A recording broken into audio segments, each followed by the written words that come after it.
Super, bonjour à tous, j'espère que vous allez bien, bienvenue dans cette petite table ronde, cette petite émission plateau qu'on est content de faire sur le salon Bipositive qui se tient à Eurexpo Lyon en ce magnifique mois de mars 2023. Tiens d'ailleurs c'était le printemps hier ou avant-hier je crois, hein, tu sais pas? Avant-hier, voilà, et puis on change d'heure samedi je crois. Tout le monde s'en tape mais bon voilà, je trouve que ça peut être une information intéressante. Donc comme d'habitude, c'est une émission de fin de journée, de fin de soirée, et donc on va se la faire à la cool. On est entre copains. Avec moi, autour de la table, j'ai la chance d'avoir Aldo Torian, fidèle au poste, artisan, plombier électricien, responsable d'une belle entreprise dans la région de Tours. Beaucoup de chauffage, beaucoup de rénovation énergétique, etc. Ça va Aldo ? Super. À ma droite, deuxième artisan, Childéric Richard, société EDR, Grenoble, dans le 38. Forte spécialisation dans le génie climatique, la domotique, et tu fais du bon boulot depuis plus de 15 ans. C'est bien ça, super. On continue le petit tour de table avec Michael de Chalandard, c'est bien ça ? Toi, tu es directeur action régionale et responsable habitat durable sud-est chez Saint-Gobain. C'est exactement ça. Sans reprendre mon souffle. Ouais, tu t'en sors bien, là, c'est bien parti. Attends, c'est un métier. Donc voilà, les amis de Saint-Gobain. Et à gauche, à l'angle opposé, mesdames et messieurs, sur le ring, Olivier Aubert, sacré palmarès aussi, président de la Fédération de Haute-Savoie, président de la commission environnementale, innovation à la Fédération française du bâtiment Auvergne-Rhône-Alpes. C'est bien ça ? Et je complète, entrepreneur de grosses œuvres. Entrepreneur de grosses œuvres. Alors spécialisé dans la commission, président de la commission environnementale. J'espère que tu fais pas partie des gars qui sont venus avec des Porsche Cayenne, des BM, des grosses Audi et tout. Hein. À vélo, directement depuis la Haute-Savoie. Et tu fais bien, parce qu'on est quand même sur le salon de la transition énergétique et j'ai pas vu que des bagnoles qui faisaient que du 2 litres au 100 sur le parking. Hein. Bon, les gars, vous êtes tous spécialistes de l'environnement. Enfin, de la rénovation en règle générale. Juste avant de vous donner la parole, je vous rappelle que c'est une petite émission cool, entre collègues. On s'adresse aux copains artisans et puis à tous les gens qui ont besoin d'informations concernant la rénovation aujourd'hui. Et ce soir, le thème de l'émission, c'est « Dans quel ordre faut-il rénover ?» Donc un sujet assez important, orienté quand même un peu transition énergétique. Hein. On ne va pas trop parler paysagisme, même si on salue nos copains paysagistes. Mais dans quel ordre faut-il rénover ? Pourquoi cette question ? Parce que on voit encore un petit peu aujourd'hui sur les chantiers, eh bien, des fois on croise des gens qui nous disent « Tiens, il y avait passé une entreprise, elle va m'installer pour 60 000 € de granulés, mais j'ai toujours que du simple vitrage. » Donc comment peut-on encore en arriver là ? Et je pense que ça peut être intéressant de donner un petit peu des conseils. Dans quel ordre faut-il rénover quand on achète une maison et quand justement on a besoin de faire un peu des travaux ? Quel conseil vous donneriez, vous, à quelqu'un qui achète une maison et qui a besoin de rénover ? La première chose, c'est d'isoler. Regarder ses fenêtres, l'isolation. De toute façon, quand on aura acheté, on aura un bilan énergétique. C'est ce que j'allais dire. Est-ce que ça commence pas tout ça un petit peu par des conseils de diagnostic, de bilan, de choses comme ça ? Pour toutes les ventes, il y a un diagnostic qui est réalisé. Hein. On lit son diagnostic et sur le diagnostic, c'est marqué que ça va pas, ça va pas. Et à la fin, il y a une note, A, B, C, D, E, F, G.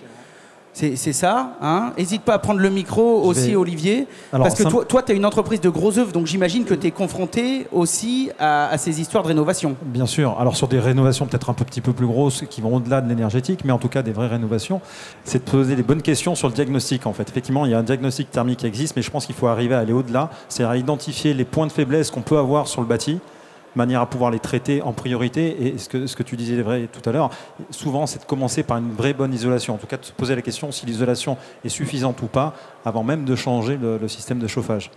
Donc en gros, ce qu'on pourrait déjà conseiller aux gens, c'est bien évidemment de vérifier, moi ce qui me vient tout de suite à l'esprit, le gros œuvre. Est-ce que le gros œuvre est sain ? Est-ce que tu n'as pas une fissure qui part de la cave jusqu'à la toiture ?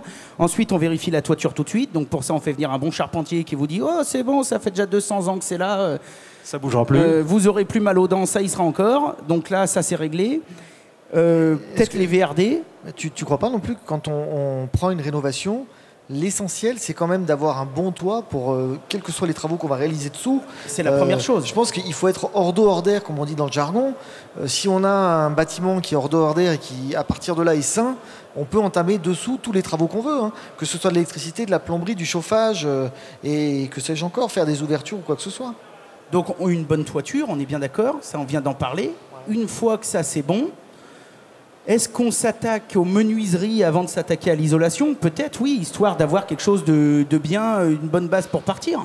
Et c'est vrai qu'il faut justement avoir une certaine logique. Alors ça peut être dans un sens comme dans l'autre, mais dans tous les cas, il faut préparer la suite. Parce que c'est bien beau et on voit sur les 1 million de rénovations espérées par an, on en est à 300 000.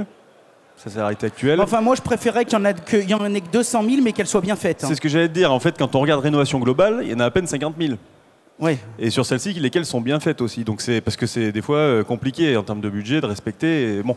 Mais au-delà de ça, justement, c'est comment on s'organise pour prévoir. J'ai pas forcément la réponse, mais en tout cas, il faut l'imaginer. Et ceux qui passent, c'est qui, notamment les artisans, mais pas que, ou les bureaux d'études qui vont parfois sur des plus gros projets intervenir pour préparer le terrain via un diagnostic et via l'ingénierie. C'est dire qu'est-ce qu'on fait, dans quel ordre, pour bien faire. C'est la question qu'on se pose depuis le début de l'émission, Michael. Qu'est-ce qu'on fait, dans quelle heure? Donc on a vu qu'on a vérifié le gros œuvre, il n'est pas déconnant, on a vérifié le toit, c'est très bien. On arrive aux menuiseries. Moi je pense que la première chose, c'est d'arriver à faire en sorte, comme disait Childéric, d'avoir un hors d'eau, hors d'air correct. Une fois que ça c'est fait, bon après on peut, bien sûr il y a toujours les VRD, est-ce qu'il y a besoin d'un assainissement, est-ce qu'il y a besoin de ci? Mais si on reste un petit peu sur la transition énergétique, on arrive donc à ces fenêtres. Est-ce que là il y a des points à vérifier? On prend quoi? On prend du double, du triple vitrage, on prend du... Parce que là aussi, il y a à boire et à manger. Hein. Je ne vais pas rentrer dans les débats du double et du triple. Dans tous les cas, les doubles peuvent être déjà largement suffisants pour atteindre une haute performance énergétique. Parce qu'après, c'est toujours pareil, c'est un peu la Pareto, pour optimiser, bien sûr, mais par contre, il y a le coût qui est lié. Hein. Après, il y a les vitrages, notamment, quand on parle de confort d'été notamment, il y a des vitrages à contrôle solaire, par exemple, qui existent. Et ça, c'est invisible. C'est un peu le problème du vitrage, c'est que on le voit, c'est transparent, mais il y a des verres à couches et qui vont faire que ça va être, sans le savoir, plus ou moins performant pour limiter les apports de chaleur. Et donc faire qu'on se sente bien l'été et que ça limite aussi, du coup, que... Après, il y a des déperditions, voilà. C'est un vrai sujet. Hein. Je crois, Aldo, je ne sais pas si tu es au courant, si tu te rappelles de tes cours de génie climatique, je crois que les menuiseries représentent 8% des déperditions. Plus que ça? Ouais, je pense qu'on doit frôler les 15 même. Ah ouais, mais au-delà de ça, et avant de se demander quel vitrage on met, une vraie bonne question, c'est de se dire quelle isolation on crée. Parce qu'en fait, si l'isolation est défaillante, je parle de l'enveloppe, oui. Il va falloir, définir si on refait une isolation intérieure, si on la complète, si on la change, ou est-ce qu'on rajoute une isolation extérieure. Tout ça, il y a des vraies questions, notamment sur les problématiques de points de rosée. Et une fois qu'on a défini ça, effectivement, on va pouvoir commencer à regarder les menuiseries extérieures parce qu'éventuellement, il va falloir les faire bouger. Elles vont être posées en cadre, en tunnel, etc. Et en fonction de ça, on va pouvoir redéfinir des menuiseries, un modèle de menuiserie, PVC en fonction des budgets, PVC, alu, bois. Et puis ça, il faut que ce soit harmonieux, il faut que ce soit cohérent. Est-ce que cette définition de l'isolation, pour moi, elle ne peut passer que par une analyse structurelle du bâti aussi? C'est-à-dire qu'on ne va pas isoler de la même façon une maison en briques ou en agglo qu'une maison en pisé, à colombage, avec du torchis de chaux, etc. Par pitié, le premier que je vois faire une isolation extérieure là-dessus, ça va chier. Non mais c'est vrai, c'est une honte. Le bon matériau au bon endroit, tout simplement. On est bien ça, on d'accord. le dit tout le tour, mais voilà, c'est d'adapter avec les caractéristiques techniques des matériaux qui sont toutes différentes. Il n'y a pas de matériaux parfaits, par contre, ils sont adaptés sur l'acoustique, la thermique, la migration de vapeur d'eau, etc. Par contre, sur un gros de mur, on va dire moderne, conventionnel, l'isolation extérieure peut être une bonne idée. Peut être une super bonne idée, bien je sûr, pense. Bien sûr. En termes d'isolation, on est à l'optimum, en fait. Alors, il faut le gérer en termes de permis de construire. Voilà, il y a bien d'autres aspects, mais je pense qu'il y a une des questions aussi qu'il faut se poser, c'est un petit peu la taille de son projet. En fonction du projet de rénovation qu'on a, effectivement, il va falloir choisir un ou deux interlocuteurs vraiment spécialisés, un maître d'œuvre, un bureau d'études. Sur des projets plus simples, on va pouvoir s'adresser à un isolant, à un artisan qui va pouvoir être en mesure de traiter l'intégralité du projet. Avec des outils qui existent. On a aujourd'hui développé à la Fédération un outil qui est à disposition de nos artisans, qui est un outil informatique qui leur permet de manière très très simple, enfin avec, on va dire, 2 degrés de lecture. Nous, on est artisans, on se méfie toujours quand les mecs ils nous disent c'est très très simple. C'est On a très des simple. outils très très simples, mais il faut 4 jours de formation pour Ah, il faut un peu de formation, il faut apprendre à cliquer au bon endroit. Mais une fois qu'on sait cliquer au bon endroit, l'outil, et c'est ça qui est intéressant avec les technologies d'aujourd'hui, c'est qu'on sait intégrer du calcul thermique dans des choses extrêmement en background, et puis arriver avec un résultat qui est somme toute très simple, mais qui donne les bonnes valeurs. C'est-à-dire sur les menuiseries, sur l'isolant, sur la nature des parois, sur la nature de la couverture dont on parlait tout à l'heure, en toiture. Donc voilà, il y a tous ces paramètres-là qu'il faut intégrer, et au terme d'une petite analyse, l'artisan est en mesure de parfaitement définir les bonnes solutions, de proposer les devis qui vont derrière. Est-ce que ce ne serait pas finalement le meilleur conseil qu'on peut donner à des gens qui nous écoutent et qui achètent un bien à rénover, déjà avant de toucher quoi que ce soit, peut-être de faire passer un spécialiste? Je pense que ce n'est pas une mauvaise dépense que d'investir peut-être dans un spécialiste qui va vous dire, voilà, par rapport à votre maison, à tous les calculs qu'on a faits, pour moi, mon conseil, c'est de commencer par ça, et de mettre ça. Je pense que c'est important d'avoir cette vision globale du bâti.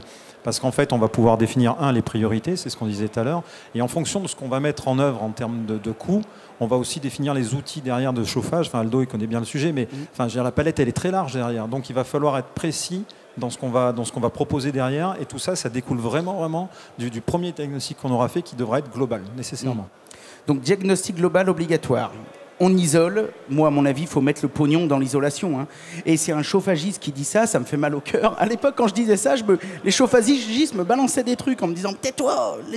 Mais je pense vraiment que la meilleure énergie, encore une fois, c'est celle qu'on ne consomme pas. Quoi. Enfin, ça fait un peu cliché du truc, mais, je veux dire, mettez tout le pognon dans l'isolation. C'est ça, exactement. Mais c'est une vieille loi pour les entrepreneurs. Hein. Le premier euro qu'on gagne, c'est celui qu'on ne dépense pas.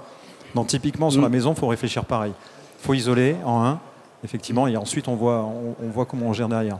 Donc je te rassure, Laurent, une maison pour laquelle il faut changer toute l'isolation périphérique, en général, il faudra changer le chauffage derrière aussi. Hein. Oui, on est bien d'accord. Mais donc on change l'isolation. L'isolation, on va dire des murs. C'est quasiment ce qu'il y a de plus fastoche à faire.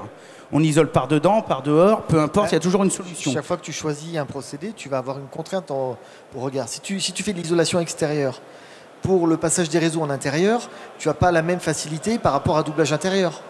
Donc, moi, je pense que c'est un équilibre à trouver sur un budget global. Il faut faire 2 colonnes, parce que moi, j'ai souvent des gens qui me disent « Oui, j'ai un chauffage électrique, je voudrais quelque chose de plus performant, des radiateurs plus performants. » Moi, je suis électricien et ça m'arrive très, très régulièrement de leur dire « Non, mais là, on va abandonner les radiateurs. Je vais vous envoyer un collègue plombier chauffagiste. Il va vous faire une installation où il va vous proposer une installation différente de l'électricité. » Je perds des clients volontairement, hein. Parce que je préfère les orienter sur quelque chose qui va être beaucoup plus qualitatif et dans la durée qui va être plus vertueux, que de leur mettre des radiateurs à inertie à 1500 balles le radiateur. Mon comptable m'a appelé il n'y a pas longtemps en me disant j'ai une consommation de dingue. Je dis ouais, mais tu n'aurais jamais dû prendre des radiateurs. Électrique. Oui, bien électrique. sûr. Parce qu'un radiateur électrique, de toute façon, il faut bien que les gens comprennent qu'il soit à inertie, à pierre de lave, à verre solaire, tout ce que tu veux. Peu importe, quand tu le mets en route, si c'est un 1500 watts, il va te tirer 1500 watts. Hein. Voilà. Donc ça, la seule différence, c'est que s'il est à pierre de lave volcanique, c'est que quand tu vas l'arrêter, au lieu de refroidir tout de suite, il va rester tiédasse une demi-heure. Tout ce qui est électrique, les chaudières électriques, les radiateurs électriques, les chauffe-eau, vous le mettez en route, il y a marqué 1800 watts, il mangera 1800 watts. Il n'y a pas de secret. On est d'accord. On fait des économies avec l'électricité quand on ne l'utilise pas. C'est comme ce que tu disais à l'instant. Voilà. Ok. Donc on isole par l'intérieur, par l'extérieur, peu importe, on isole bien. On réfléchit justement où passer ces réseaux, parce que ça c'est un peu l'électricien qui passe, qui parle, parce que si on isole tout par l'extérieur, après vous êtes obligé de rainurer dans tous les sens, quoi, hein. Exactement, ça fait un surcoût sur le budget, donc on perd de l'argent disponible pour valoriser soit le chauffage, soit les menuiseries avec de l'aluminium ou des doublages intérieurs un peu plus esthétiques. Il faut regarder, puis dans un budget, il y a le matériau, l'objectif qu'on se donne et le design qu'on veut. Donc il y a beaucoup de choses qui peuvent renier un budget. On est d'accord. Il faut rester certainement raisonnable sur pas mal de faits. On est d'accord. Donc on a isolé ça. Les combles, c'est pareil. Enfin, les combles ou le plafond, pour moi, techniquement, c'est pas trop difficile d'isoler ça. Le plus gros souci, souvent, c'est le plancher bas. Parce que le plancher bas, soit là, il y a 2 solutions. Soit c'est un plancher sur sous-sol ou quoi que ce soit, on peut arriver à bricoler quelque chose. Soit sinon, je pense par exemple à moi, mon cas, j'ai acheté ma maison qui avait plus de 100 ans. Ben, j'ai rentré une mini pelle dans la maison, j'ai tout défoncé, j'ai tout redescendu de 40 cm. Bah oui, parce que enfin, je veux dire, c'était une dalle, c'était de la terre. Donc si tu veux, les anciens, tu sais, ils te mettaient des tomates par-dessus, une petite truc de chape, tu peux pas laisser ça comme ça. Donc il a fallu tout redéfoncer, tout remettre de la TMS ou autre chose, et redaller par-dessus, quoi. Ça aussi, ça peut vite être un gros poste. C'est pas un sujet unique, j'ai fait exactement la même chose chez moi. Alors ça permet aussi de repasser des réseaux, parce que souvent sur les vieilles maisons, des gros problèmes de réseau d'évacuation. Mais directement, c'est ce que tu disais tout à l'heure, en fait, il faut penser la chose de manière globale, c'est-à-dire faire les bons choix, se dire voilà ce qu'on a comme budget, dans ce budget-là, voilà les solutions dont on dispose et comment on va agencer le truc. Peut-être en profiter aussi pour modifier des ouvertures. Dans le temps, ils se souciaient peut-être moins que maintenant du nord, sud, l'exposition, etc. Je ne sais pas ce que vous constatez sur les chantiers, mais c'est vrai qu'aujourd'hui, on a plus une politique d'apport de lumière ou d'apport de chaleur en fonction des expositions, quoi. Sur les vieux bâtiments, et certainement ce que tu avais sur ta maison, Laurent, on avait par définition des petites ouvertures parce qu'en fait, c'était la source de déperdition première. Donc qu'est-ce qu'on fait? On fait petit. Là où ça perd beaucoup, on fait le plus petit possible. C'est pour ça qu'on apprenait à mettre les radiateurs sous les fenêtres. Exactement. Parce que tu avais une fenêtre, tu passais devant, tu disais ouh. Tu sais, la mamie, il faisait 28 dans la cuisine, mais si elle, en mettant la main sur son radiateur, elle sentait pas la chaleur, elle avait froid, elle disait oh ça caille, hein. Mais non, mais il fait 28. Et sur les vieilles maisons d'antan, sur les grosses bâtisses qui ont plus d'un siècle, tu retrouves, quand elles sont dans leur jus, tu retrouves des rideaux, tu sais, dedans, tu as des doubles rideaux avec des rideaux qui doivent faire 5 mm d'épais. En fait, c'est voilà, la première façon aussi, c'était de couper le froid comme ça. On en arrive ici, on a fait notre isolation. Quel conseil, Aldo, là je me tourne vers toi, qui est le spécialiste incontesté de tout genre de choses, quel conseil on donne d'un point de vue chauffage? Parce que souvent ce qu'on entend, c'est « Ah, moi je veux une pompe à chaleur ou je veux du granulé, mon voisin a ça, c'est fabuleux ». Oui, mais enfin, vous n'avez pas la même maison, vous n'avez pas la même façon de vivre, donc... Nous, la première chose qu'on va faire quand on arrive chez un client, on va faire une étude du bâti. On va prendre les épaisseurs d'isolation, les épaisseurs de murs, l'isolation qu'il y a en toiture. On va faire un bilan énergétique complet. À partir de là, on va pouvoir définir un peu le produit. On ne va pas vous mettre une pompe à chaleur de 16 kg parce qu'on l'a en stock. Donc, s'il y a besoin de 8 kg, on mettra 8 kg. Ça prendra un petit peu de temps pour que ça arrive, mais ça arrivera. Petit message pour les grossistes et fournisseurs. Voilà. Amical, bien sûr. Donc, et à partir de là, on étudie le projet et après on fait une installation dans les règles de l'art et tout se passe bien, quoi. Mais aujourd'hui, je veux dire, la tendance, il y a toujours eu des tendances. Hein. Il y a 30-40 ans, c'était les radiateurs électriques, 1980. Après, on est revenu heureusement au chauffage central. Et aujourd'hui, des fois, on a des gens qui nous appellent, qui disent « Oh là, le chauffage central, je veux plus y voir, moi je me remets un poêle à bois. » On leur dit « Arrêtez tout, vous allez perdre tout le confort. C'est bien, c'est joli, un poêle à bois en intersaison. » je parle d'un foyer, une cheminée dans la pièce principale. C'est fabuleux en mi-saison, tu sais, tu t'invites du monde. C'est bien à point. Tu invites du monde, tu fais une raclette, oh c'est joli, la flamme, tu vois, c'est impeccable. Mais à part avoir 35 degrés dans la pièce principale et 15 dans les pièces du fond, ça remplacera jamais un chauffage central. Donc il ne faut pas trop revenir en arrière. Le chauffage central, pour moi, est quand même l'idéal. Par contre, il faut pas confondre émetteur de chaleur et producteur. Mais même nous, quand on met une pompe à chaleur, on va regarder aussi les émetteurs. On va voir si l'émetteur est bien adéquat par rapport à la pompe à chaleur. Oui. Si j'ai un émetteur qui n'a pas de flotte, ça n'a pas bien marché, quoi. Oui, ce que tu dis par flotte, c'est-à-dire que l'idéal, c'est d'avoir un maximum d'eau dans ces radiateurs pour pouvoir fonctionner en basse température. Pour avoir un maximum d'échange. Voilà, le super conseil, encore une fois, je ramène ça à ma rénovation. Moi, j'ai pas pu mettre de plancher chauffant chez moi pour plein de raisons techniques. Même si je pense que c'est encore aujourd'hui une des meilleures solutions qui existent d'un point de vue confort. Donc il a fallu que je mette des radiateurs. Mais j'ai mis des radiateurs, j'ai fait mes calculs. J'ai fois V fois delta T, je m'en rappelle. J'ai fait mes calculs de puissance de pièce. Et quand je trouvais 1000 watts, j'ai installé des radiateurs 3000. Tout le monde m'a dit « Mais t'es fou, pourquoi t'installes des radiateurs 3000 ?» J'ai dit déjà entre un 1000 watts et un 3000, sur le prix du radiateur, il y a 100 balles d'écart. On va pas se mentir, 150 balles. Mais surtout, quand j'installe un radiateur 3000 watts au lieu d'installer un radiateur de 1000, je peux balancer de l'eau dedans à 40 degrés au lieu d'en balancer à 70. Et donc, j'ai déjà fait 30% d'économie d'énergie. Ça, c'est des petites astuces uniquement sur les émetteurs. Peu importe ce que j'ai derrière. C'est-à-dire que derrière, si j'ai du gaz, du mazout, on en voit de moins en moins, mais du gaz, du mazout, de la pompe à chaleur ou quoi que ce soit, c'est déjà 30% d'économie. Ce qui se fait pas mal maintenant, c'est des planchers chauffants en plafond. Ouais, les plafonds chauffants. Exactement. Et réfrigérant. Plafonds chauffants, réfrigérants, murs chauffants, etc.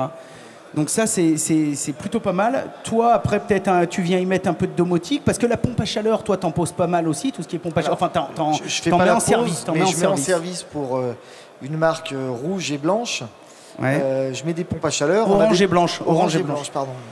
Et on a des pompes à chaleur qui sont moyenne température et haute température. On a de nouveaux produits maintenant qui arrivent sur le marché qui peuvent faire du chauffage avec des températures à 70 degrés. Ouais. On commence à avoir des produits quasi identiques à ce qu'on aurait sur du gaz ou du fioul, avec une consommation qui est vraiment...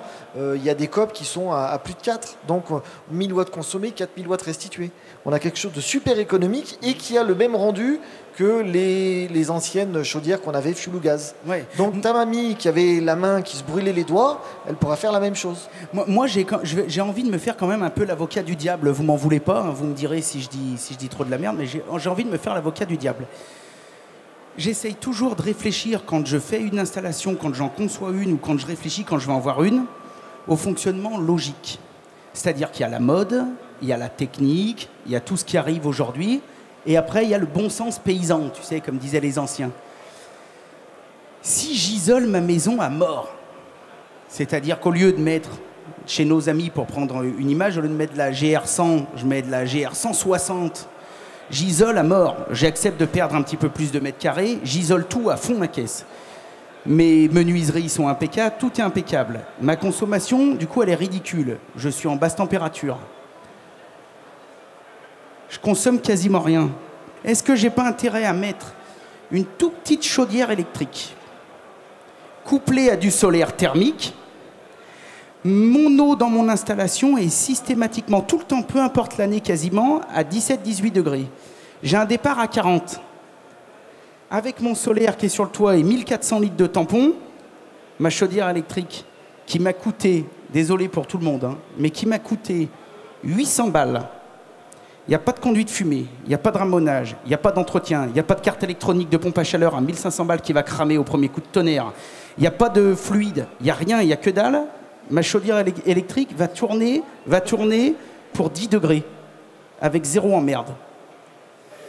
Et comment tu fais l'été quand il va faire des 35 degrés extérieurs et que tu vas vouloir rafraîchir ta maison? Ah oui, non mais là tu parles de rafraîchissement. Mais vu que je l'ai super bien dimensionné... Il faut penser été-hiver quand tu fais une rénovation. Oui, mais j'ai mis de la laine de bois avec un super déphasage. Hein, et j'ai mis une double flux avec un puits canadien qui me fait un apport d'air de 14 degrés. Et par contre, tu as mis 2 belles vitrées sur le salon. Donc tu as des apports solaires. Oui, mais j'ai des stores. Et avec la domotique que tu m'as installée... Et tu fais comment en appartement? En appartement, oui.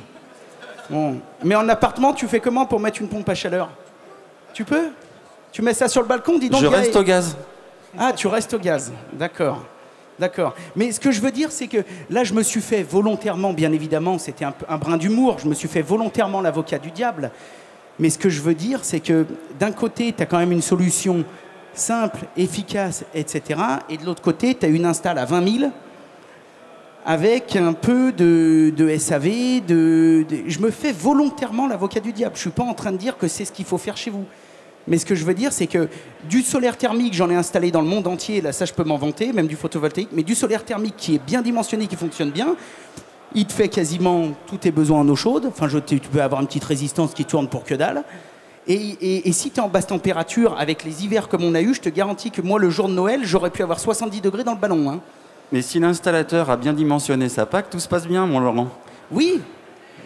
Bah, du coup, mais est-ce que tu as des packs de 4 kW? Oui. Bah, ça arrive. On en a des 4 kg, ça fait 4, 6, 8, 10, 12... D'accord. Non, mais voilà, ça fait partie des... Pourquoi je vous mets volontairement un peu les pieds dans le plat? Parce que ce que je veux faire à travers ces émissions, c'est inviter les gens à se renseigner et à réfléchir. Et aussi pas à tout prendre pour argent comptant, ce que tout le monde veut bien leur dire. Et c'est pour ça que tout à l'heure je disais, même en tant que chauffagiste, le meilleur conseil que je dis aux gens, mettez vos ronds dans l'isolation à fond. La bonne isolation. Oui, bah pas fait par un mec qui va te mettre du polystyrène sur une baraque à colombage, quoi. Ça, on l'a déjà vu, j'y touche même pas avec un bâton.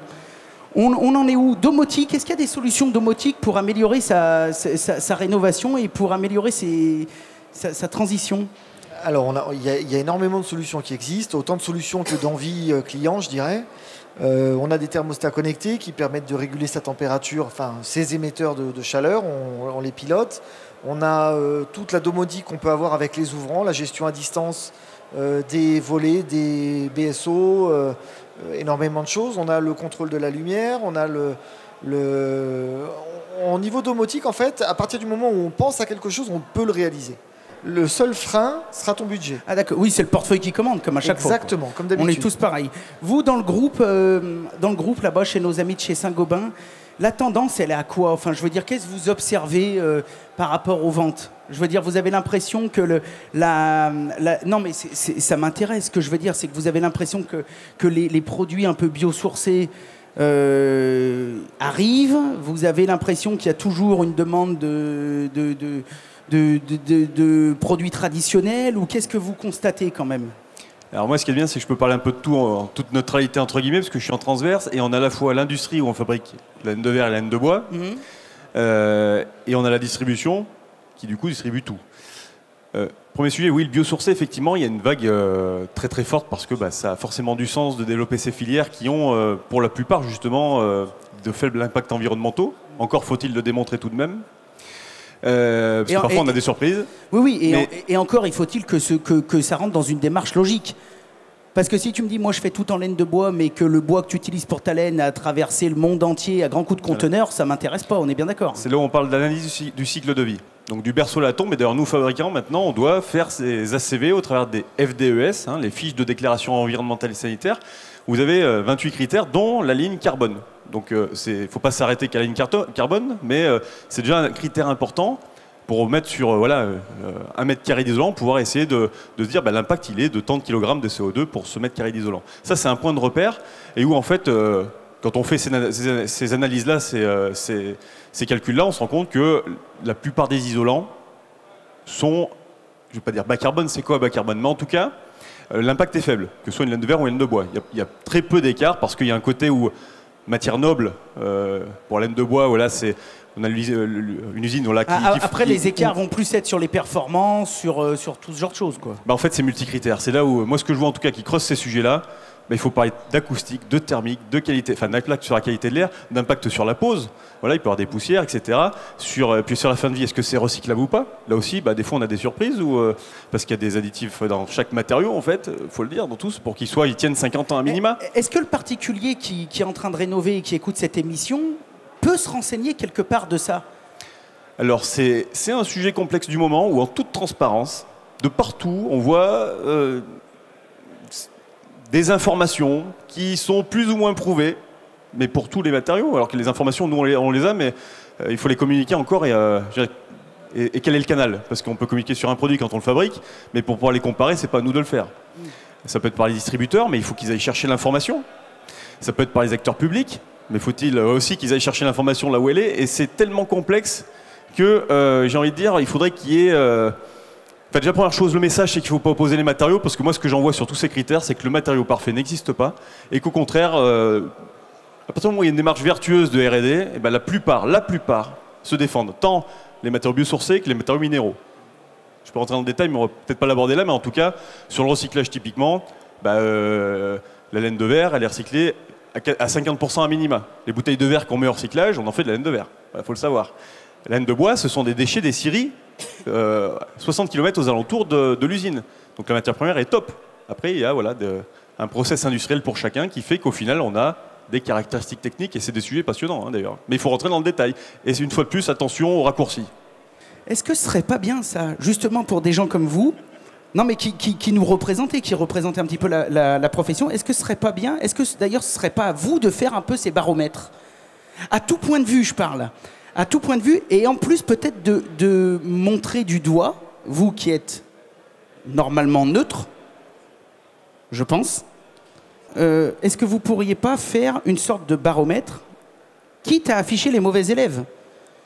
Quitte à ce que quand on vous demande tiens, donne-moi l'impact de tel matériau fait par telle boîte, ce soit marqué en gros, le fabricant n'a pas souhaité communiquer ses résultats. Paf! Dès lors que tu travailles sur des chantiers sérieux avec des gens sérieux, il y a nécessairement ce que tu disais tout à l'heure, des FDES qui vont littéralement classifier le matériau. Donc on ne peut pas avoir de bons ou de mauvais élèves dès lors qu'on se fixe à ça. Ce qui est important, et je pense aussi, c'est ce que tu disais, c'est le rôle des fédérations, c'est ça, c'est de former, c'est d'informer nos artisans, nos entreprises, nos PME sur ce qui existe. Alors aujourd'hui, on met en place effectivement des salons de l'innovation, en travaillant effectivement avec Saint-Gobain, en travaillant avec d'autres acteurs industriels, sur qu'est-ce qui existe en termes de nouveaux matériaux, qu'est-ce qui existe en termes de matériaux biosourcés, quelles sont les méthodes, quels sont les logiciels dont on dispose. Et avec ça, on essaie de croiser un maximum de gens. Mais peut-être faire une sorte de barème synthétique. Tu vois ce que je veux dire? Vous pourriez pas nous faire ça, là? Nous faire un fichier avec 3000 références classées par ordre alphabétique, GR120, GR120, GR120, la ligne, elle est là. Et là, tu as toutes les infos. On peut lister tous les matériaux qui existent, mais c'est ce qu'on disait tout à l'heure. Après, c'est dès lors qu'on va mélanger deux matériaux, dès lors qu'on va trouver une solution mixte, c'est-à-dire qu'à un moment donné, on va avoir un mur en béton ou en brique, ou en pierre, on va avoir un isolant en placo, enfin un isolant en polystyrène, un isolant en laine de roche, en laine de verre. Voilà, c'est le mix de tout ça qu'il faut regarder indépendamment de chaque matériau. C'est pour ça que c'est important d'avoir des gens de qualité derrière. C'est ce qu'on se disait à l'instant avec Aldo. En fait, je pense que la bonne démarche, c'est ce que tu disais tout à l'heure, c'est du bon sens avant tout, c'est de s'adresser à des artisans ou à des entreprises qui sont, reconnus, c'est-à-dire dont on est allé vérifier des références, pas des guignols comme on en croise de temps en temps malheureusement. Il faut faire ça, il faut faire ce travail de vérification de références, que ce soit pour les artisans ou les PME. Il faut faire confiance aux gens qui sont là depuis plusieurs années, qui ont prouvé qu'ils savaient faire du bon boulot, qui se tiennent à la page sur les nouveaux matériaux, qui viennent nous voir, quel que soit le syndicat, qui viennent nous voir pour se renseigner sur ce qui existe. Il faut faire confiance aux groupements d'artisans, ça existe, on en découvre de partout. Nous, sur les territoires, moi, en Haute-Savoie, j'en ai plein, j'ai Métamorphose, j'ai plein de groupements d'artisans qui sont là pour dire, voilà, on travaille ensemble, on prend un maître d'œuvre commun qui va gérer la réno, et puis nous, derrière, on va amener notre savoir-faire, on va amener notre patte sur une vision d'ensemble. Et je crois que le plus important, c'est ça, en fait. Je peux rebondir sur ça? Oui, bien sûr. Les groupements d'entreprises et d'artisans, un point clé pour bien faire une rénovation. Et c'est vrai que c'est compliqué. J'en parle en connaissance de cause, de par mon ancien job, le cluster éco-bâtiment. J'ai accompagné 20 groupements il y a une dizaine d'années et c'était le plus complexe d'ailleurs, c'était non pas les questions juridiques, est-ce qu'on crée une SARL ou autre voilà. C'était ça arrivait enfin en fait. C'était, on est 2, 3, 4, 5, 6 chefs d'entreprise, chacun avec notre vision. On veut finalement partager pour être capable d'accéder à un marché auquel on ne peut pas accéder tout seul d'ailleurs et faire du bon boulot. Et bien le problème principal, c'était de se mettre d'accord sur ce qu'on veut faire et de s'organiser pour prévoir et crever en amont les abcès de ce qui va se passer demain quand sur le chantier il y aura un problème. Parce que forcément, ça arrive. Et ceux qui ont réussi, et il y en a de beaux exemples, hein, comme FI Reno, qui est à Rouen là, depuis 2010, et 5 belles entreprises de 5 à 40 salariés, complémentaires les uns des autres, ils font, alors c'est une petite partie de leur activité, d'ailleurs ils font ça finalement pour faire du bon boulot et se faire plaisir, au-delà de ce qu'ils font dans le cadre de leur activité personnelle. Et ça marche super bien. Et c'est du bon boulot. Voilà. Et ça, c'est important de le dire, que ça devrait être développé. C'est pas facile, par contre. Avec le matériau au bon endroit. Je vais faire la pub un petit peu pour la Fédé, parce que c'est des choses qu'on met en place. Il existe aujourd'hui dans notre fédération des bati meetings, c'est-à-dire exactement, c'est des dates. Enfin, c'est littéralement comme l'aspect amoureux, mais vous enlevez les sentiments. Mais les gens... Tu commençais à me faire flipper. Non, je suis pour la paix des ménages. Mais Laurent, tu me regardais d'un œil torve. Alors, non, tout de suite, je voyais que ton œil brillait. Là, je me disais, c'est purement technique. Mais simplement, les gens, on se rend compte, on fait rencontrer des centaines d'artisans et d'entrepreneurs qui se connaissent, qui apprennent à travailler ensemble. Ça génère derrière beaucoup de business et de gens qui arrivent à travailler ensemble. L'essentiel, c'est de bien s'entendre dans ces groupements, c'est d'être à peu près tous sur la même longueur d'onde, parce qu'on en revient à ce qu'on disait tout à l'heure, le bon matériau au bon endroit. J'ai encore un exemple en tête, on l'a fait nous, alors sur un chantier un peu de grosse taille, mais, et pourtant je suis maçon. Mais sur un chantier, on a défini, on est en groupement avec des charpentiers, on a dit, non, là, ces deux niveaux-là, on va les faire en bois, on ne va pas les faire en béton. parce que ça a plus de sens en termes de descente de charge. Enfin, à plein de niveaux, ça avait du sens. Donc nous, on a dit non, on fait moins de béton, plus de bois. En fait, l'idée, c'est de trouver la bonne solution, le bon mix au bon endroit. C'est un petit peu les problématiques qu'on a encore sur le salon aujourd'hui, bipositif de mobilité. Et voilà, c'est un mix énergétique pour la mobilité, y compris la nôtre, hein, nos entreprises et les artisans. La mobilité demain, c'est un mix énergétique. Ben là, c'est pareil, mais au niveau des matériaux qu'on met en place sur le bâtiment. Mais je pense qu'on est tous d'accord là-dessus. Il y a des matériaux qui sont certes plus vertueux que d'autres, mais on va dire il n'y a pas en tout cas de mauvais matériaux, il n'y a que des mauvaises applications.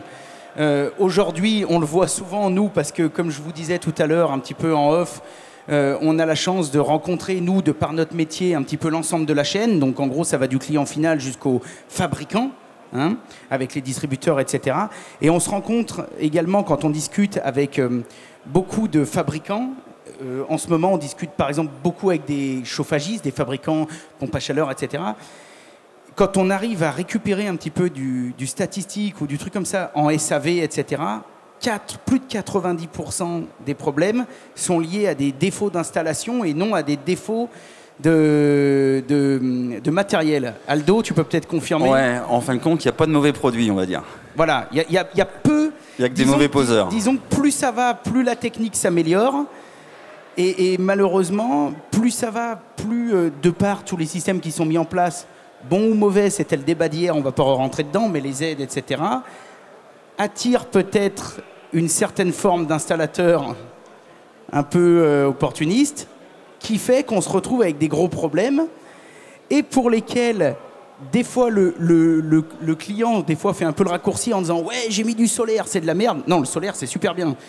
Le problème, c'est pas le solaire, le problème, c'est le mec qui vous l'a posé. Donc, est-ce que ça, vous aussi, toi, tu le constates sur les chantiers? Moi, c'est un chantier par semaine comme ça de problèmes sur les pompes à chaleur. Ouais. Le problème, c'est que les gens, il faut bien leur dire, ils ont des petits artisans locaux, ils ont des petites entreprises ou des grosses entreprises. Le truc, il faut qu'ils leur fassent confiance. On ne fait pas venir un mec de 300 km pour installer sa pompe à chaleur.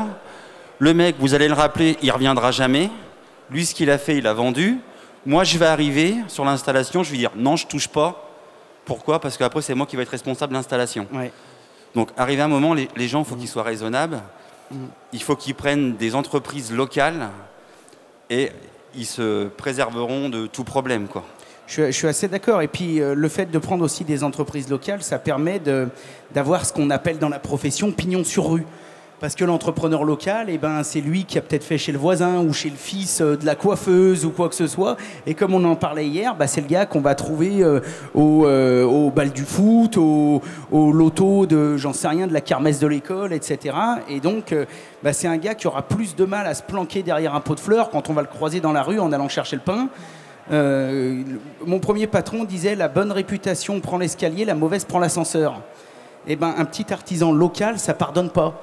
Alors que c'est vrai que c'est sûr et certain que s'il y a des gens aujourd'hui qui rénovent et qui nous écoutent, c'est sûr et certain que mécaniquement, vous prenez plus de risques à travailler avec une entreprise qui a traversé la moitié de la France pour venir faire votre install. Vous aurez peut-être économisé 1500 balles, mais quand vous allez rappeler le mec, comme dit Aldo, soit ce sera aux abonnés absents, au mieux, il aura déposé le bilan et il sera reparti dans le canapé convertible. Il sera peut-être reconverti et au pire il sera en train de faire un chantier 300 bornes dans l'autre sens, quoi. Donc ça peut être aussi un bon conseil à donner. Et puis à l'heure où on parle de RE 2020, de réglementation environnementale 2020, à cette heure-ci aujourd'hui, il faut arrêter de faire venir des gens qui parcourent 500, 600, 800 km. Sur le plan du carbone, ça n'a juste aucun sens. Mais typiquement, c'est ce que tu disais, faire confiance à l'entrepreneur local, à l'artisan local ou à l'entrepreneur local. Il y a de grandes chances que l'entrepreneur il sponsorise son club de foot, le club de basket où est ton gamin. Le gars, il ne va pas faire de travers, c'est impossible.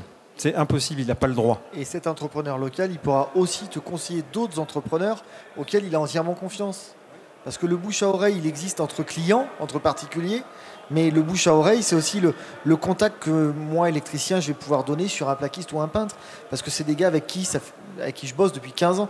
Vous parliez des groupements tout à l'heure, je voulais intervenir, mais le groupement d'artisans, il peut se faire aussi naturellement. en fonction des épreuves de vie qu'on a tous traversées. Et on a des affinités avec certaines personnes, certains gars, et on peut les conseiller. Et on peut Moi, il y a une dizaine d'artisans. Je leur laisse ma maison, il n'y a aucun problème. Et je les inviterai à aller chez toutes les personnes de ma famille parce que j'ai une confiance aveugle en eux. Et je sais qu'ils ne feront jamais du boulot de merde. Parce que moi, je m'astreins à ne pas en faire. Et c'est le contrat qu'on a entre nous, quoi. Un boulot de merde, c'est interdit. D'autant plus que là aussi, entre artisans, quand vous avez un bon artisan à la base et que vous lui demandez conseil sur d'autres corps de métier, son dernier intérêt, c'est de vous conseiller un mauvais. Hein. Parce que là, vous allez le recroiser. Alors, le plaquiste que tu m'as conseillé, foi nom de Dieu, ce guignol, il est même pas venu quand... Eh ben, c'est fini. Il est grillé. Le gars va se dire, ok, bah lui, déjà, blacklisté, je ne le conseille plus jamais. Donc, je pense que ça peut être quelque chose de bien. J'avais une question aussi tout à l'heure. Tu parlais beaucoup de groupements. Donc, vous êtes la fédération. Donc, on peut cotiser chez vous en tant qu'artisan, etc., etc. Est-ce qu'un particulier qui nous écoute peut appeler la fédération de son département ou vos collègues, amis, etc., ou des groupements un petit peu comme ça, pour peut-être être conseillés, parce que vous, les bonnes combines, vous les connaissez. C'est pareil, je pense que ça, c'est peut-être un bon conseil à donner aussi aux clients, peut-être qu'ils peuvent peut-être aussi appeler les distributeurs et les négoces de leur village, qui vont peut-être dire, lui, tu peux y aller les yeux fermés, il n'y a pas de problème, etc.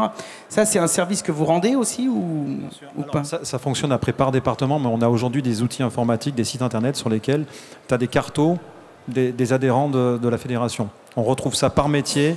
Donc voilà, ça peut être une des clés d'entrée que tu proposes. Moi, j'ai envie aussi de terminer un petit peu ce débat pour aider les gens à rénover, parce qu'après, on ne va pas rentrer dans la couleur du papier peint, etc., parce que pour moi, ça n'a moins d'importance. Ça aussi, ça pourrait être d'ailleurs un bon conseil. Hein. Mettez vos ronds dans la partie technique et vos portes de placard vert pomme, vous les ferez dans 2 ans, quoi. Hein. Ça n'a beaucoup moins d'importance. J'ai envie de vous poser une dernière question, si on faisait un petit tour de table. On commence par Michael. Les artisans, ces professions, tous ces gars de métier à qui on pense et qu'on connaît, qu'on rencontre tous les jours, le mec qui mange son casse-croûte dans sa voiture, le cul posé sur sa glacière et qui est vraiment au contact du client, est-ce que c'est pas un peu le moment, est-ce qu'on n'est pas un petit peu dans une période où il faudrait qu'il y ait peut-être, je relance un pavé dans la mare et je me refais l'avocat du diable, peut-être une sorte de artisan advisor. Est-ce que ce serait pas le moment qu'il y ait une plateforme qui regroupe les artisans et que les artisans soient notés, avec un droit de réponse, etc. Est-ce que ça ferait pas un peu de ménage? C'est un sujet délicat. Hein. Sur le principe, l'idée est bonne, évidemment, mais on sait ce que ça... Voilà, la crainte qu'il peut y avoir derrière, parce que les commentaires, des fois, des gens médisants peuvent le faire, on le voit sur des plateformes. Donc, moi, je suis comme toi, je saurais dire, sur le principe, oui. Après, attention aux dérives. Mais une fois de plus, il y a d'autres garanties. Ça peut être de passer par du bouche à oreille déjà, du local comme tu l'as dit. D'accord. Je pense que ça peut être très largement suffisant sans devoir aller jusque-là, même si... Moi, je pense que les deux sont pas incompatibles. Ouais, c'est-à-dire, bien évidemment, on conseillera toujours le bouche à oreille avant tout. Mais ce que je veux dire, l'avis ici passe par une plateforme qui est contrôlée. C'est-à-dire, monsieur, vous venez de mettre un avis, une note en dessous de 3 étoiles. Votre avis ne sera pas validé tant que vous ne nous aurez pas envoyé le devis signé qui prouve que vous avez travaillé avec cet artisan, la facture, tu vois ce que je veux dire? Et à partir de là, ok, on publie votre avis et bien sûr l'artisan a un droit de réponse. Ce que je veux dire, peut-être très encadré. Hein. J'ai bien conscience de toutes ces dérives. Hein. Laurent, on est déjà contrôlé par certains organismes. Moi, comme je disais hier, on en a encore parlé 1 heure hier soir. Moi, je suis RGE. Je voudrais que quand je suis audité, il y ait une partie sur le technique, une partie sur le visuel. Quand je vois des installations qui sont raccordées avec des flexibles dans tous les sens, putain, ça me fait honte par rapport à mon métier, quoi. Oui, bah oui. Mais, voilà. mais c'est là que peut-être que s'il y avait un fichier où il y avait 4-5 notes, qualité 2, machin 3, et ben soit le gars il changerait de métier, ou soit le gars peut-être il s'améliorerait. Je ne sais pas si c'est possible au niveau de la Fédé et d'autres organismes. Arrivé à un moment, il faut taper le poing sur la table et leur dire, les gars, il faut que ça marche comme ça et c'est pas autrement, quoi. Les gars, il y a des boîtes qui ont déjà fait ce cheminement. À Grenoble, je vais citer, je ne sais pas si on peut le citer, on peut le citer. Bien sûr, on peut citer tout Il y a ce qu'on veut. le réseau Bilic. C'est une boîte. Alors, je ne suis pas du tout chez Bilic. Hein. Ouais.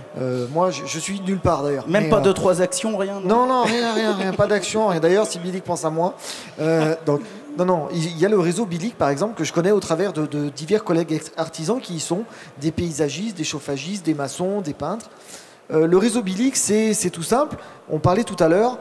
C'est une entreprise qui a au départ inscrit des artisans pour leur faire une publicité et pour rassurer les clients.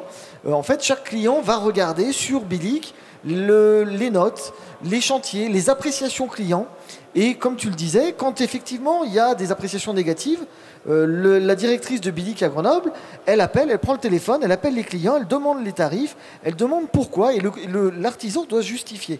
On a le droit, sur ce réseau-là, de faire une boulette. On a le droit. Ça peut arriver, on était moins bon ce jour-là. Par contre, on n'a pas le droit d'en faire deux. Et je sais que le réseau Bilic, sur les mauvais artisans, il les vire. Même si c'est des artisans qui payent leur inscription. Mais si tu veux, on a déjà des organismes qui nous contrôlent. Moi, je pense qu'on est allègrement contrôlé. Oui, non, mais d'accord. C'est pas pour nous contrôler, c'est pour rassurer les clients. L'idée, c'est que le client, il va soit à la Fédé du bâtiment, soit là, à Grenoble, ça a pignon sur rue, c'est très connu. Les gens à Grenoble, ils cliquent Bilic, ils regardent l'artisan, tiens, il me faut lui, et ils y vont en toute confiance. Ouais, mais si tu veux, moi, j'ai un site internet, par exemple, je fais un chantier. Je demande impérativement un avis à mes clients. Ils me notent sur mon site, et voilà quoi. Le truc, c'est qu'on a des organismes qui nous contrôlent.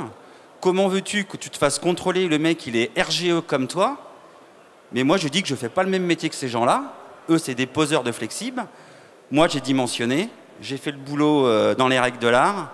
Moi, ça ne me pose pas de problème d'être contrôlé. Ce qui me pose un problème, c'est que les mecs soient RGE comme moi et qu'ils fassent du boulot de sagouin. Ok, donc bon, moi, de toute façon, tu connais ma position sur ce que tu viens de dire, c'est-à-dire 100% d'accord. Mais ma question était la suivante, pour clôturer l'émission, c'était plus ou moins pour ou contre. Donc toi, j'ai compris, Mickaël, que tu étais plutôt pas trop chaud, tu sais pas trop. Ni pour ni contre, parce que c'est une bonne idée, mais une fois de plus, attention au travers, comme pour beaucoup de choses. On est d'accord. Ta réponse ? Ma réponse, une bonne rénovation, c'est une rénovation hors de hors d'air. Après, à partir de là, on choisit l'artisan auquel on a confiance, par quel réseau que ce soit. Ok, très bien. Moi, je vais quand même répondre à ma propre question. Moi, je pense que je serais pour à 100%, parce que je pense que notre profession est belle, elle est magnifique, mais elle a besoin d'un grand ménage. Donc, et c'est un artisan moi, j'ai passé toute ma vie sur les chantiers, c'est moi qui vous dis ça, quoi. Et je serais pour, par contre, de manière ultra encadrée. C'est-à-dire, voilà, pas de question que ce soit le concurrent qui vienne te mettre un message en disant « Ouais, Dédé, il fait de la merde. » Voilà. Oh, qui finance. Saint-Gobain, vous avez un peu de thunes. Là, on viendra vous voir quand on montera un site comme ça. Donc, moi, je pense que ça peut être cofinancé largement. Il n'y a pas besoin d'avoir 2000 personnes qui travaillent derrière un site comme ça. Une petite start-up française. Regarde, là, on a des jeunes de partout qui nous regardent dans le public. Voilà, ce soir, ils vont sur YouTube. Comment faire un site internet pour les nuls. Ils se lancent là-dedans et puis ils s'encadrent et ils nous sortent un super projet avec des moyens de vérification sûrs, clairs, nets, précis, incontestables. Et à partir de là, je pense que ça va faire du bien à tout le monde. Et je pense que tous les mecs qui vont coller du putain de polystyrène graffité sur les maisons à colombage, eh ben, ils vont pas durer longtemps parce que la note, ce sera 0,2, les commentaires, ce sera « ce mec, il m'a fait de la merde » et ça va être vite trié. Donc voilà mon avis. Aldo, toi, Moi, être noté, ça me dérange pas du tout, parce que quand on voit ce qu'on voit, c'est une catastrophe, quoi. Notre profession, concrètement, c'est pas se protéger des margoulins. Donc toi, t'es plutôt pour. Ah ouais, moi, d'être noté, ça me pose aucun problème. Ok. Alors, Olivier. Pas franchement pour déjà, pas complètement contre dans le principe, parce que comme tu disais Aldo, de toute façon, on a déjà des organismes qui existent et qui notent entre guillemets, mais ça revient à la même chose, que ce soit un organisme professionnel comme Calibat ou comme RGE qui vient et qui note une entreprise ou un artisan, ça revient à avoir un avis de client, mais un petit peu plus éclairé. Je pense qu'effectivement, il va falloir, par contre, revoir un petit peu le système. Ouais. Je suis d'accord avec toi, Aldo, sur le principe, il va falloir y revenir, et alors soit durcir un petit peu le truc pour faire le ménage, comme tu disais, mais en tout cas, revenir à quelque chose de plus sain. Ouais, je suis d'accord. je pense que on a, encore une fois, je le dis, je l'ai dit plusieurs fois dans ces 2-3 tables rondes qu'on a fait là, je pense qu'on a un beau métier, on a une belle profession. Et là, je m'adresse vraiment à Olivier et à toute la corporation que tu représentes, au-delà de ton travail de chef d'entreprise. Je pense que l'artisanat a besoin d'aide. Et je pense que des institutions comme vous pouvez nous aider, mais il faut le faire un peu à l'ancienne, à mon avis, c'est-à-dire de manière proactive. Et personnellement, en tant qu'artisan, et je dis ça en toute bienveillance parce que tu me connais un peu, tu me connais un peu, tu sais que je me bats tous les jours pour défendre ces métiers. Ce genre d'organisme, j'aimerais qu'il m'appelle pour autre chose que me vendre de la formation. Parce que le jour où je veux une formation, c'est pas vous que je vais appeler. Par contre, ce que j'attends de vous, c'est que vous veniez le matin, peut-être avec une poignée de croissants, faire le tour de vos adhérents en disant « Alors, comment ça va ? Quels sont les problèmes que tu rencontres ?» Que quand le gouvernement nous pond un RGE ou un je sais pas trop quoi, que vous fassiez peut-être un petit truc « Attends, comment ça va se faire ?» etc. Parce que j'ai l'impression que plus on avance en tant qu'artisan, il y a plein de décisions qui se prennent, les RE, les RT, les machins, les patatis, et qu'à chaque fois, tout le monde décide, sauf les artisans. C'est-à-dire qu'on n'est plus consulté pour rien. Et moi, ce qui me fait peur, c'est que si ça continue, ce que je vous disais un petit peu tout à l'heure, ce que j'ai pas envie, j'ai peur que si ça continue et que si on ne se bat pas pour nos métiers, j'ai peur que tout ça finisse un petit peu comme nos amis que j'adore et que je salue, et j'en connais beaucoup, je peux te dire, j'en ai dans la famille, comme nos amis agriculteurs, qui aujourd'hui sont un peu sous perf à coup de subvention. Et moi, j'ai pas envie que l'artisanat se résume à ce qu'on devienne tous des poseurs de cuisine Ikea, quoi. Donc battons-nous pour nos métiers, et pour ça, on a besoin d'aide. Bien sûr, alors on a besoin d'aide à la fois au national, j'allais dire, il faut que ce soit plusieurs étages. Il y a des sujets en termes de normes, il y a des combats qu'on ne peut pas mener si on ne se trouve pas à Paris, c'est comme ça. Et c'est un peu les principes des différentes fédérations, quelles qu'elles soient. Et il faut que ces fédérations ruissellent jusque dans les territoires, jusqu'au département, parce qu'après, c'est juste de la proximité. En fait, c'est aller voir les gens régulièrement. Ça, on le fait. Je t'invite cordialement, Laurent, à venir en Haute-Savoie. On fait les duos du BTP dans un mois. Typiquement, est-ce qu'il y aura de la fondue? Parce que moi, c'est un peu mon péché mignon. On peut faire une option fondue. Ah ouais, je veux une mais option fondue. Si tu connais pas les duos en Savoie, il faut venir goûter. C'est fantastique. Je connais la Haute-Savoie. Donc voilà, l'idée, c'est de créer un peu de sympathie, des moments chauds où les gens se croisent. Et c'est là aussi où il y a des prises de température qui se font, des prises d'infos, parce qu'on note tout et il faut qu'on fasse une synthèse de tout ça et qu'on remonte tout ça.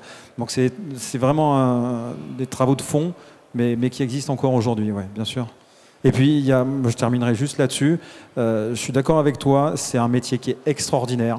On a besoin de jeunes dans ce métier, on a besoin de changer l'image que la plupart de nos concitoyens ont de nos métiers. Nous, on est un petit peu pauvres là-dessus dans la démarche. Des gens comme toi font le boulot, il faut le multiplier, il faut qu'on fasse connaître ce qui se passe vraiment sur les chantiers, à quel point c'est un beau métier et à quel point on ne ferait pas autre chose, c'est pas possible. Donc on a besoin de jeunes demain, on a besoin d'attirer là-dessus, de redonner confiance dans nos métiers, et ça, il y a un vrai travail là-dessus à faire. Je pense qu'il faut qu'on va demain. Pour moi, le bâtiment, c'est vraiment le plus vieux métier d'avenir.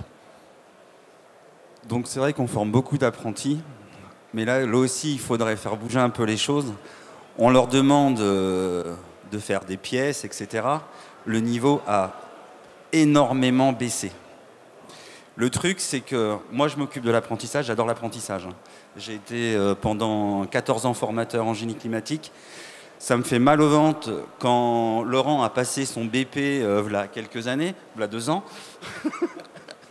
Maintenant, quand on voit ce qu'on leur demande, il y a un réel problème, quoi. Et c'est à nous, comme je disais, nous les artisans, il faut qu'on aille corriger, il faut qu'on aille mettre notre ghetto, il faut faire hyper attention parce que le niveau baisse énormément. En fait, moi, ce qui m'embête toujours un peu, c'est qu'à chaque fois qu'on commence une émission, on finit sur autre chose et qu'on pourrait en faire 10 à la suite et qu'il y aura encore beaucoup de choses à dire. Donc il faut qu'on se donne rendez-vous là-dessus pour parler aussi de l'apprentissage, etc.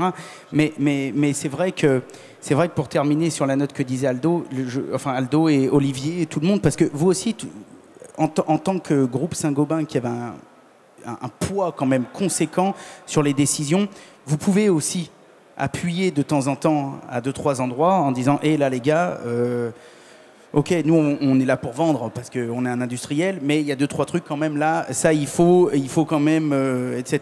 quoi. On est là pour vendre, mais surtout pour que le matériau soit bien posé. On est bien quand il y a des d'accord, pathologies, là on lance un exactement. sujet, mais quand il y a des pathologies, quand on dit ta plaque de plate, ton isolant, il moisit, non, problème soit de ventilation, soit de conception, soit on de est d'accord, pose. mais c'est pour ça Mais que... on est main dans la main clairement, et justement Voilà, c'est ça c'est ce que l'intérêt, j'allais dire. c'est qu'il y a des clubs d'ailleurs, Club Placo par exemple, on accompagne, on forme, on lance les chantiers, et c'est main dans la main avec des gens qu'on sait sérieux, et qui vont bien bosser, mais qui ont parfois encore besoin de nous parce qu'il y a une nouveauté, une innovation. On est d'accord, mais c'est Voilà. pour ça qu'il faut former, etc. Voilà. Parce Et via que- la distribution aussi, quand ils passent chez Point P ou autre, Ah, mais on est d'accord. Voilà, il y a de l'accompagnement et c'est indispensable. D'ailleurs, et là, comme tu le dis, on voit d'ailleurs ceux qui sont plus ou moins sérieux, qui viennent juste pour prendre le matériau, ou ceux qui On est bien d'accord. discutent et qui On est disent bien tiens, d'accord. j'ai une problématique, est-ce que tu peux m'aider, oui ou non? Et puis on est main dans la main, mais c'est un travail d'équipe. Mais c'est pour ça que c'est la qualité du travail et de l'artisan à la base est absolument fondamentale parce que de toute façon, l'artisan est à la base et découle sur toute la chaîne. Vous n'avez pas envie que vos produits soient mal posés. Vous n'avez pas envie que vos adhérents soient des guignols. Aldo, il n'a pas envie d'être comparé à un mec qui pose tout à grands coups de flexible, etc. Donc ce que je veux dire, c'est que pour faire ça, valorisons nos métiers, mais ça doit passer en fait par l'ensemble de la chaîne. Ça doit passer par l'ensemble de la chaîne. Et petit message à nos clients, continuez de faire confiance à vos artisans locaux. Voilà, locaux. Merci messieurs, c'était vachement bien. Hein, voilà, on mettra tous vos petits liens dans la description. Et puis, comme d'habitude, vous pourrez retrouver cette émission en podcast sur Radio Bichon, puisque Bichon TV a aussi un podcast, qui est d'ailleurs dans le top 5 France, hein, je pense, de sa catégorie. Très très bien. Et pour le retrouver, c'est facile. Vous allez sur votre moteur de recherche, vous tapez Radio Bichon, et paf, vous verrez, il y en a des centaines qui sont tous plus passionnants les uns que les autres.